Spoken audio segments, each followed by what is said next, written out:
Good morning అబ్బా. ఎలా ఉన్నారు? బాగున్నారా? ఓ ముచ్చట చెప్తామని వచ్చానబ్బా. ఏంటంటారా, కొందరు కోయట్ల పరిస్థితులు తెలియక ఇక్కడ ఏదో ఆడోళ్ళు సాధించేస్తున్నారు అనుకుంటున్నారమ్మా. తప్పబ్బా.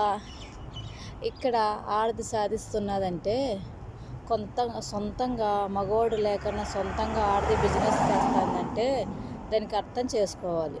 ఎందుకంటారా, ఇక్కడ మగవాడు తోడు లేనిదే నీడ లేనిదే ఈడ నాకు తెలిసి ఓకే. మగవాడిని తోడు లేనిదే ఆడది సింగిల్గా ఏదైనా కానీ పెట్టాలంటే ఎవరి నుండి కాదు. ఇక్కడ సొంత సూను ఉండోళ్ళు, ఫ్యామిలీ ఉండోళ్ళు, పిల్లలు ఉండేవాళ్ళే వాళ్ళ నుండి కాలేదు. ఇక్కడ ఏదో మేము సాధించుకోవాలా, సొంతంగా బిజినెస్ పెట్టుకోవాలి అని.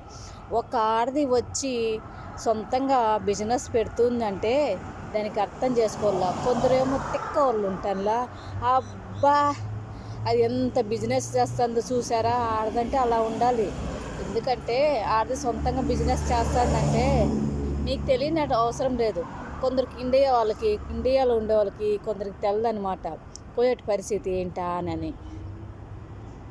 సొంతంగా బిజినెస్ చేస్తుందంటే అర్థం చేసుకోవాలి, దాని పక్క ఒక మగవాడు ఉంటాడు అని. అర్థమైందా?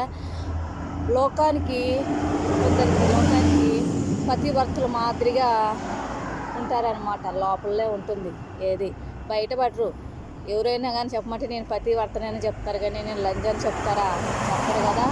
అలానే సొంతంగా ఆడది బిజినెస్ చేస్తుందంటే దానికి అర్థం చేసుకోవాలి.